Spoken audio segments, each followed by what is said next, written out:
Welcome to Inside Westmont. My name is Larry McIntyre, Village of Westmont Communications Director, and I'm here today with Trustee Jim Addington. Thanks so much for joining me. Good morning. Appreciate it.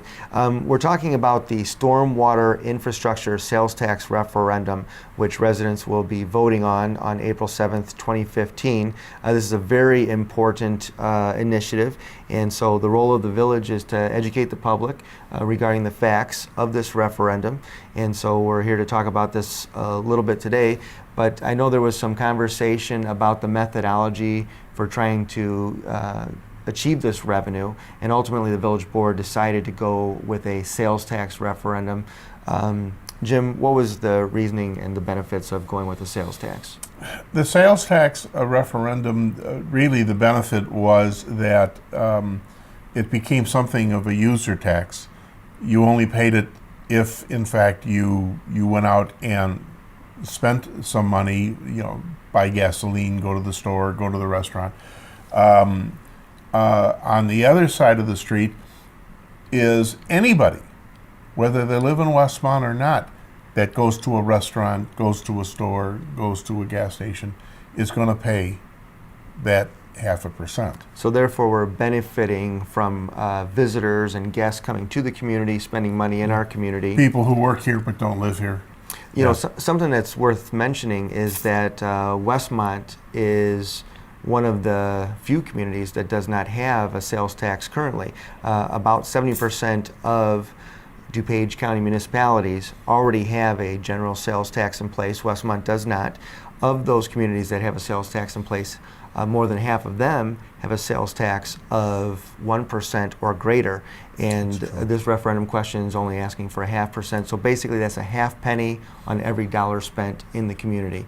And so I'm pretty sure the village board felt that that was a way to generate those revenues, but kind of do it in a way that maybe was not going to affect the pocketbook too harshly. And I think that's absolutely the case, is that it's a situation we want to start to correct. We know that we have people who get water inside their homes. This is the way that we felt that if the citizens agree with us and will vote on April 7th, then we can go forward possibly. And the village hired a consulting firm to take a look at our community, and they came up with an estimate of $30 million to address the stormwater management issues in the community. And so that's money that the village simply does not have unless they can identify a new revenue source. Right. And the 0.5%, if approved, would generate between $800,000 and $1 million a year, and then that money would be used and dedicated for stormwater only. I think that's the key word there is dedicated. It can't be used for a police car. It can't be used for anything else. We're basically accomplishing the same thing that the original committee was looking for, and that's a dedicated and ongoing revenue source.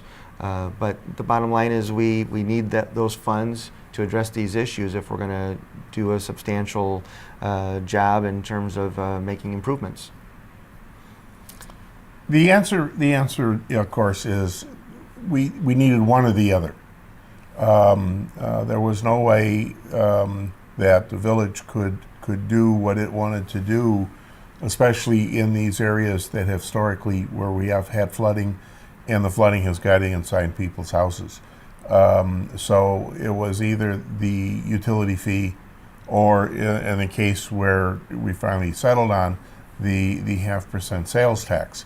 I think the most important issue was that whichever way we decided to go, it was always ultimately going to be a referendum question on the ballot. It wasn't something that the village board was going to make a decision on. This was something that we were going to take in front of the citizens, explain the problems and the situations that we have had historically in the past, and say to them, is this the time for us to do it? And this is the vehicle, in this case, the 0.5% sales tax. This is the vehicle that we've chosen to make this thing work and maybe eliminate folks from getting water in areas. We've got 4 or 5 areas in town where, you can row a boat. down, for instance, one of them is Warwick Street, which is close to my house. And it's been that way, and I've lived in the same house for, 40 years. So it's been, it has never changed. It's the flooding is the flooding, and it's a low area, and it collects water. One of the things to kind of reference with that, though, is so the low areas are most visible as being affected, but the reality is that in these in the past 10 years, with these more heavy rainfall incidents, we have received communication from residents throughout the community, and not the low-lying areas, that have also suffered more flooding. There's places in the last several years, homes that have flooded, and they never had flooded before. Never flooded before, that's right. And so it becomes as a comprehensive conversation, we're talking about infrastructure. This referendum is not to just help those properties that are in the most low-lying area to fix the issue. It's an infrastructure issue throughout the community. Right. And because storm sewers are underground and people aren't seeing them, it's not as visible and appreciable in terms of identifying that it needs to be fixed, but it absolutely does, and it's something that kind of becomes very evident when we have these heavy rain incidents. And I think that's the very true statement. You don't see it until it rains, but then you do see it. But I think that the statement you just made is probably the most true statement that's out there today, is that in these last 4 years or so, we have probably received more reports of people who have gotten water inside their homes that never got it before. And that to me is a major concern. The other concern, of course, is one of when you do have these kinds of storms, if there's a way of controlling the collection and keep the flooding off of the streets, we don't have a problem with getting emergency vehicles down those streets. I mean, basically, there are some areas where complete intersections were gone for a period of time until the water subsided.